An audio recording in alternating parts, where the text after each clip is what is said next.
everybody. Thank you for taking some time out of your day and joining me in this special staff meeting.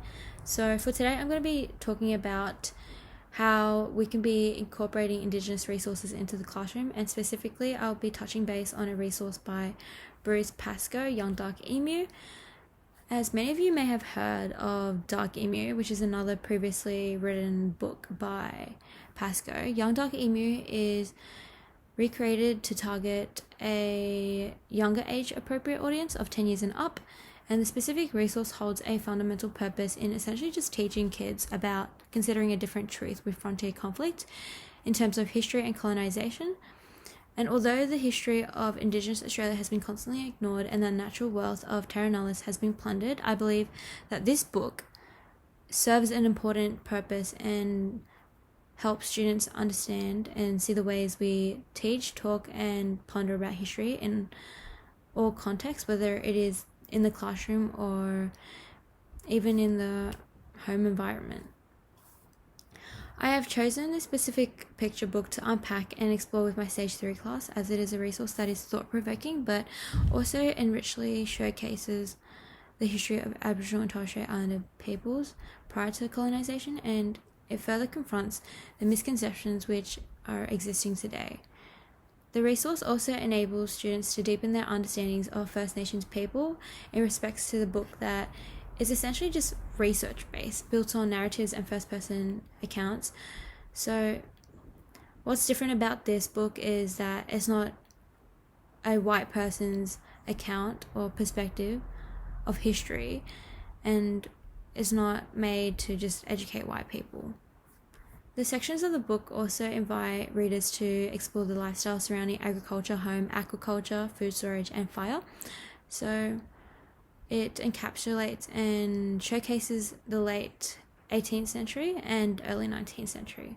The resource could be used in your classroom as an integrated form of learning. So, for example, with history lessons, students can be engaged in describing and explaining the different experiences of people living in Australia over time. So, teachers can use this as a foundation and a stepping stone to view how the accounts from the perspectives of early colonists, farmers, and European explorers are different.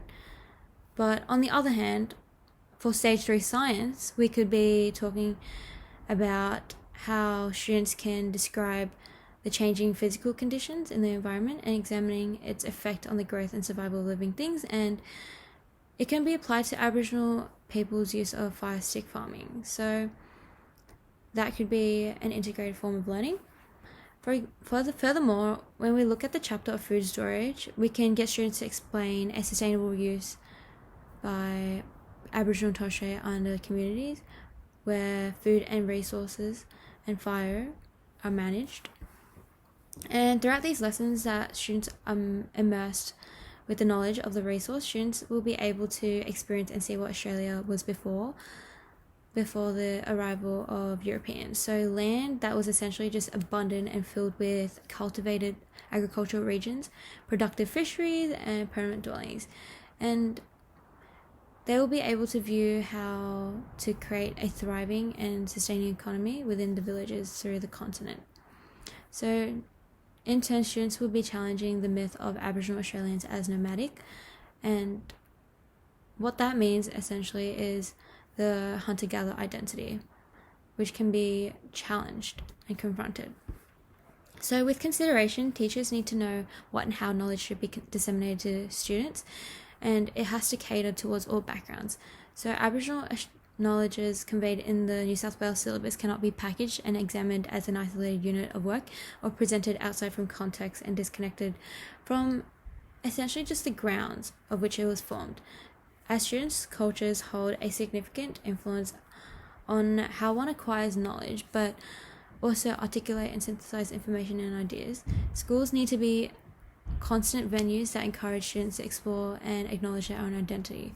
In essence, like good practice translates to how lessons are constructed and linked with enriching mandatory areas of study, and it is also carefully considered to content made relevant and localized, specifically exploring the histories, experiences, and values that align to country, people, knowledges, and the ways of knowing and being.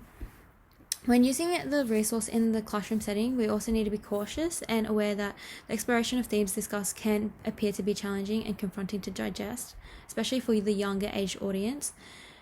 Students can refuse to participate actively in the discussions, and that should be okay and respected. So studies have showed that on average there has only been 6 incidences over the academic course year where an educator has embedded Aboriginal perspectives and knowledges throughout the classroom. So therefore, let's make a more conscious effort to how our lessons are constructed and the way Aboriginal knowledges are presented and intertwined. Not just as an add-on, but as a gift to the students' learning, but also towards our own personal learning.